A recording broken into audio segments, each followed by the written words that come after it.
Hello, my good people. Eric, and I'm back with a spoiler review.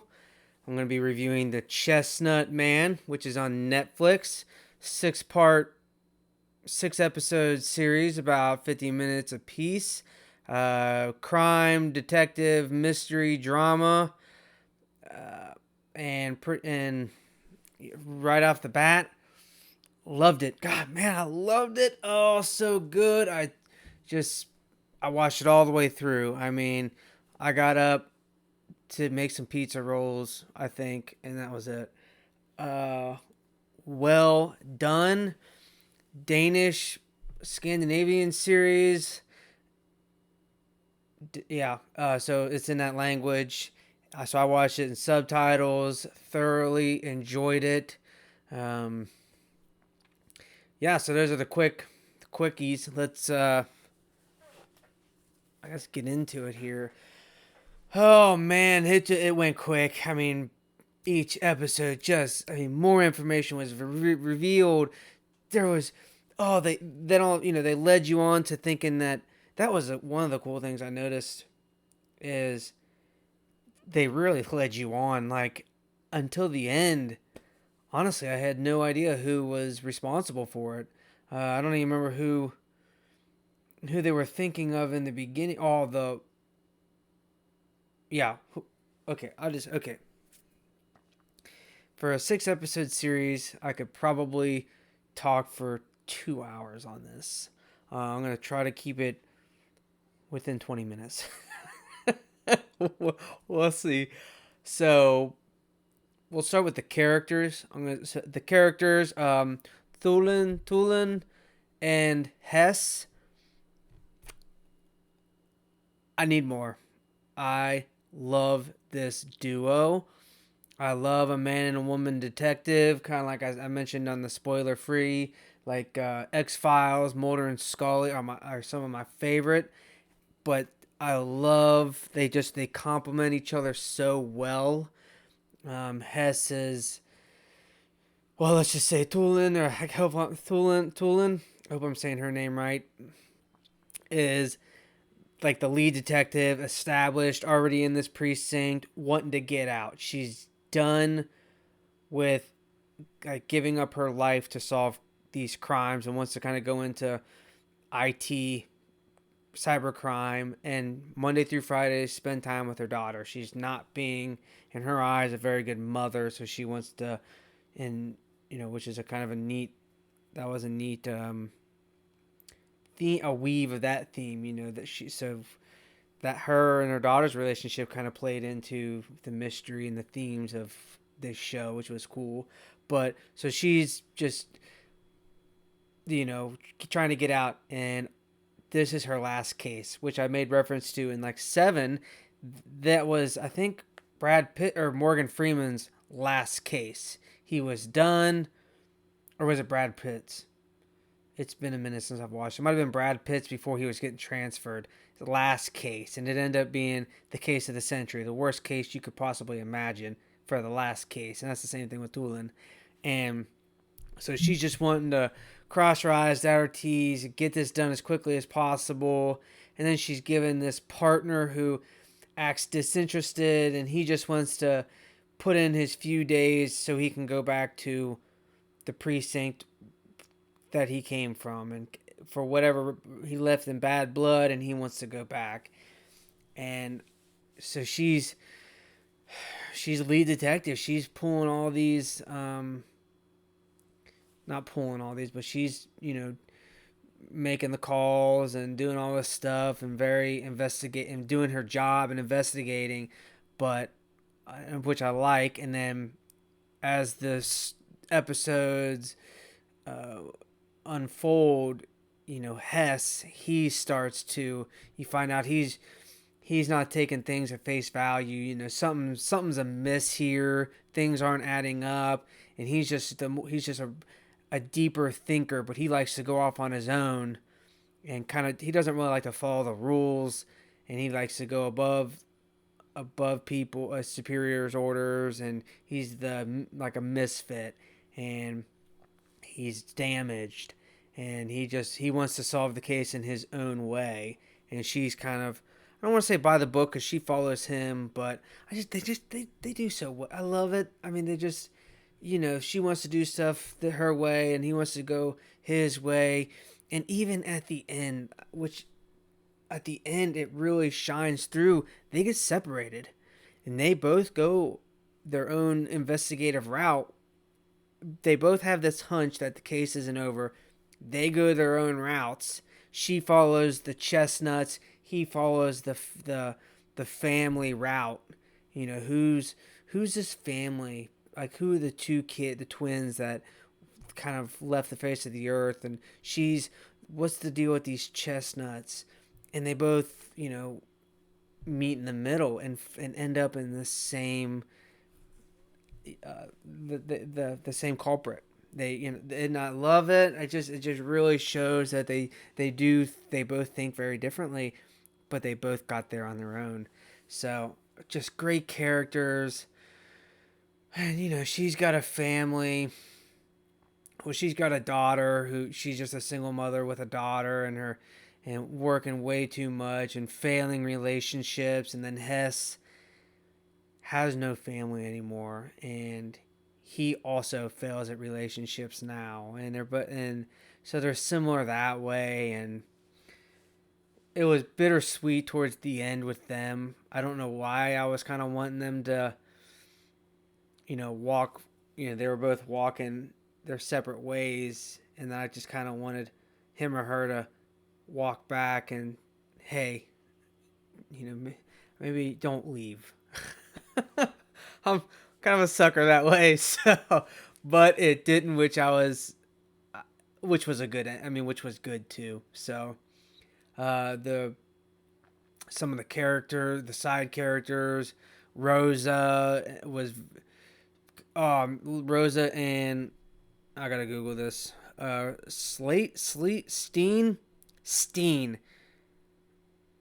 Yeah. I'm not gonna lie. Scandinavian got some name. How do I go back? There we go. Got some names I'm not used to. Steen. Uh, Very believable characters for losing their daughter. I could only imagine just the the multitude of hurt that they're feeling, and the roller coaster. They're just getting over.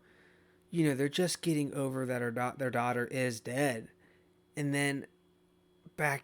Oh, now all of a sudden her fingerprints are appearing.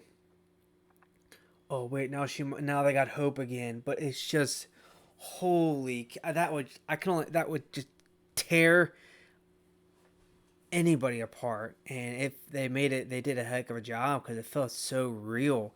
And their son and questioning, he just wants to live a normal life again. And Tulin's daughter, she just wants her mom to be there. And oh man, there are so many great characters. The chief inspector, the chief of the department, kind of reminded me of my grandpa. Honestly, that was kind of weird. He looked like my grandpa, anyways. So that was with the slick back hair, and I think did he have a mustache? But yeah, that was kind of cool. Uh, Grandpa was a boss, but uh, yeah. So really, I'm sure I'm forgetting some characters here. Hess, Thulin, Gens. Oh yeah, I can't forget about Gens. Axel.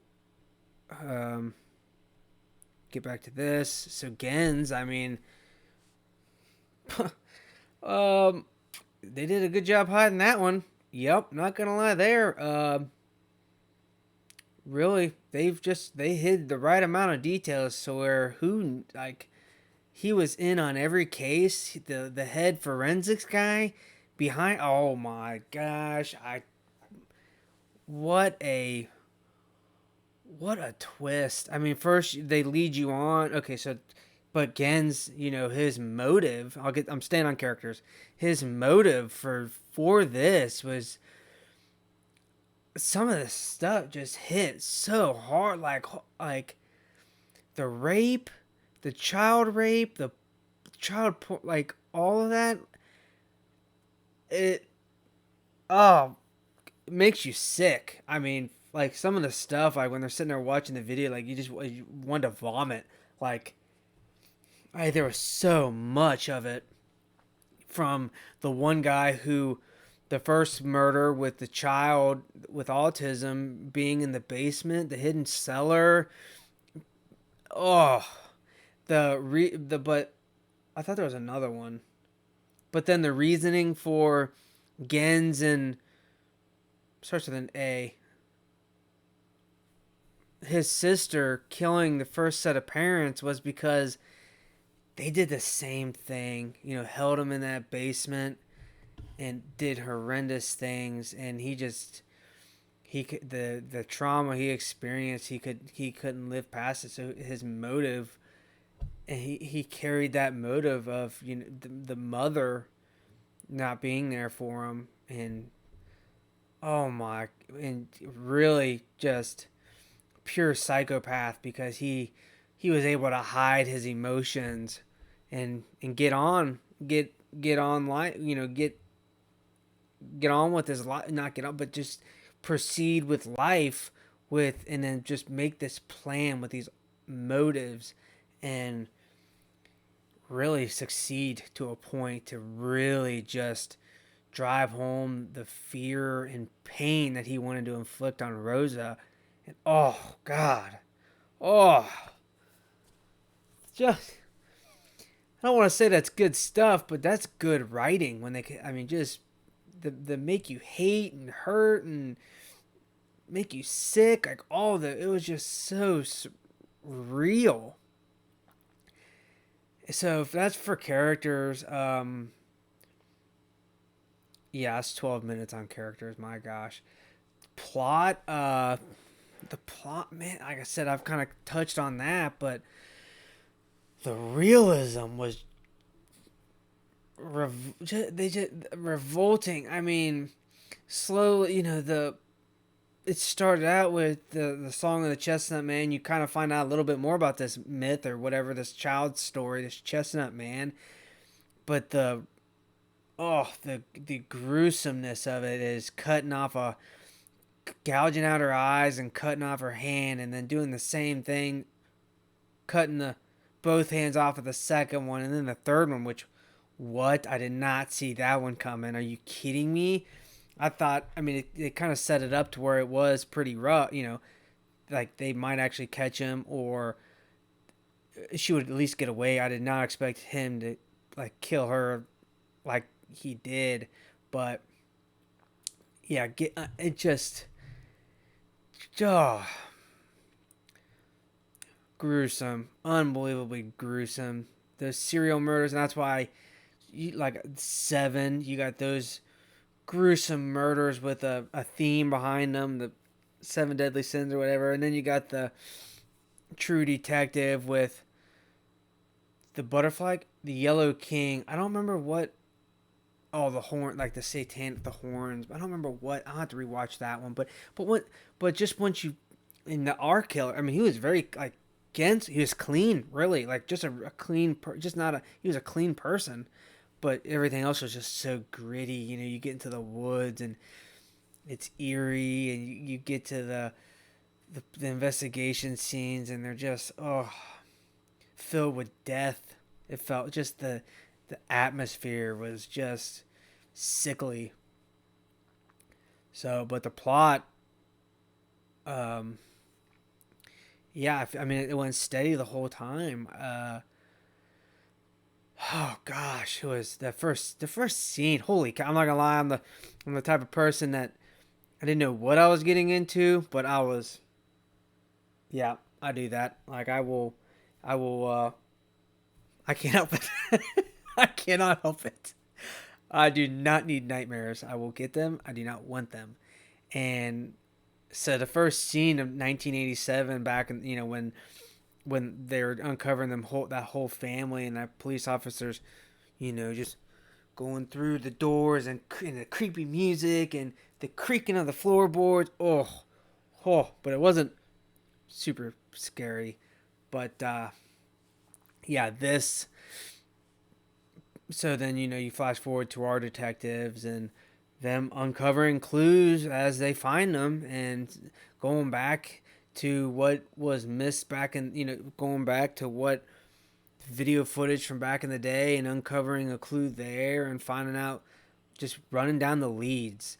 And Gens being in the police, really covering his tracks and planting seeds and making it look like the driver of Rosa was the culprit and killing him. But Hess and Thulin kind of had a hunch that no. Oh, wait, and then the bag of feet, the bag of parts in the locker. I mean, that was pretty obvious that wasn't, that just all of a sudden she heard that beeping. Um, but he tried. I mean, he really tried to cover his tracks. And even in the end, he still thought he was going to get away. Uh, but he didn't, of course. So, yeah, I mean, it was good. The one thing I mentioned in the spoiler-free review, the one thing I thought was funny, just kind of reminds me of this. I remember seeing it on like a fan-made AMV music video of a Carlos Garcia. No, of a comedian. That's gonna bug me now that I can't think of it. I don't want to Google it. Of a comedian who makes the joke like, you gotta, in a horror movie, you got a character who's, you know, oh my gosh, I'm all alone. I'm gonna take a shower. I hope no one else is here. Like that's the kind of vibe I got in certain scenes. Like, I'm all alone. There's no one else in this entire warehouse. Hello, police. Is anyone else there? And then Rosa hearing a floorboard creak. Hello? Hello, I'm all alone. Hello. And it was like a constant, like the third victim. Like, this is the one that was, well, our main tool. She did it a couple of times, and Rosa did it. Hess kind of going off on his own to, well, that was, oh, okay, you know what, I can't say that because he ended up calling the police chief. But what was the one? Oh, the third victim. The one guy goes and checks his car because it's beeping. Okay, that's not obvious. She goes outside. Hello? Anyone here? I hope no one's here to kill me. So, but she didn't say that last part. But it's just like, you were safe inside. Why did you walk out? That, okay. Plot convenience. I mean, I know it has to. They probably could have, he could have picked a lock and gotten in if he needed to. But I guess just there's just a little funny thing I noticed, and I immediately thought of that joke. I don't remember. No, I can't remember what the comedian is, but I thought of that joke, and that's like all I could think of anytime they were in a dark alley or dark anywhere by themselves, and the atmosphere turned incredibly eerie, creepy. Somebody else is in this house. Hello? I'm the only one here right now. I'll be right there to murder you.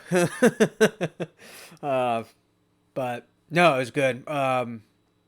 So besides that little tiny point, really just finding out, chasing down the leads, and trying to prevent a murder, and then getting to that point where we have where we finally he's putting in anonymous tips, so we're gonna go through the child services, and that's what now we got a kind of a motive. Always kind of he's only really pointing out mothers that neglect that neglect their children or whatever. So we got that, and then to finding out the Chestnuts. And I love that the chief inspector will just do anything to close the case. It's numbers, so anything. Obviously, immediately putting the blame on that one dude who admitted to Becker, whatever, admitted to it, which obviously they questioned for a little bit, and he's like, well, yeah, I didn't do it, but there's a reason I admitted to it. And then him getting turned loose, I mean, I know he was big into that stuff, but oh, could that be? I mean, if they do make another series, is he gonna go on a spree? That thread is there. It's right there. I mean, he kind of admired the Chestnut Man, so who knows? But I love just the all these serial killings with these little tokens that make their little trademarks. Those are always really cool, and the story behind them. So this was cool to finally get that story and finish it up at the Chestnut Farm, and get a really good ending. And then of course all that drama with Rosa and her Christine and their daughter, and then now let me don't I don't want to jump the gun here, but I love that Rosa kind of the center of victims here, just because she was the main drive for what was happening. She was not immune to getting hurt. I'm not a fan of seeing people hurt, but I am a fan. I'm glad they didn't, like, for the sake of the plot or story, for this to show how real this guy is. He's actually going to hurt you. He's not going to sit there and, oh, you know what, Rosa, here's my, well, he did, but then when it finally came down to, here's my life story again. No, he started in on cutting her, and I don't know why that was. God, that sounds morbid. I was gonna say a breath of fresh air. That sounds really morbid, but it just showed that she wasn't immune for the sake of the plot, or she wasn't immune to that. After all these deaths, he finally got a hold of her, and all of a sudden he ran out of time because our hero Hess showed up. No. I mean, it was close, but she still kind of suffered a little bit. But then, of course, the ending, and I was glad. I mean, I wasn't sure even when they uncovered the sheets and she wasn't there, and the one asteroid saying I did all I could for her. I'm like, oh my god, they are actually gonna. They actually really did. Are you, like, really killed her? Are you kidding me? Well, I mean, whew, had me going there. You guys had me going there. Just, writers. That was sneaky. I gotta give it to you. So when they looked under the bed and then walked out with her, and the family reunited, and then Thulin or whatever, she reunited with her daughter at the end, and it was a satisfying ending. As gruesome as it was, the murderer died and everything, so that was good. Yeah, it was just a satisfying show, worth the watch, I believe, and as short as it is. So I hope these writers can get together and definitely write more stories. Hopefully, they don't success doesn't taint them like True Detective got. Just that I didn't even watch the second or third. I tried to watch the third. I didn't even watch the second. So I've just heard it's not even worth it. So hopefully, if they do make more, they put out the same amount of quality for sure. But yeah, story, plot, I don't really think there's anything else. Just the atmosphere, like, again, gritty, gruesome, creepy, exciting, edge of your seat, gasp, gasping, just all those synonyms for that. It was just thrilling, a thriller. I mean, it was just, I said slow paced at one on the spoiler free, but it definitely had some quick moments. Things were moving quickly in some parts, and when the kid got kidnapped, and the the Gens, once you kind of found out his motive, and he all of a sudden they're having dinner, or she's talking, he's like, I had, you know what, I kind of had to do it. I wasn't sure if I wanted to use the chestnuts on this tree or not, but and it's just like, oh my god. And then from that, but knowing the whole time that he was him and she was like oblivious, it was had some riveting moments. and the music. I don't remember anything in general, songs, but the just the tone was so well done and so creepy or uplifting or what have you. So, well, I did pretty good. I kind of kept it under or close to 20 minutes. So, really, that's my spoiler review of the Chestnut Man. Thoroughly enjoyed it.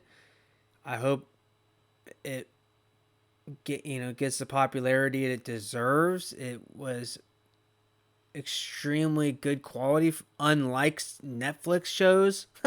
Like the majority of Netflix shows, I feel like a lot of them are pretty low budget, but man, this one, I mean, I couldn't even tell the difference between this and an HBO. So this, they just, them Danish, them Denmark people, whatever, whoever did this, they just knocked it out of the park. Just killed it and made an absolute thriller of a detective show to watch. So with that, I don't think I have anything else to add. I will I'll keep it at that. Let me know what you think. And yeah, I will see you next time.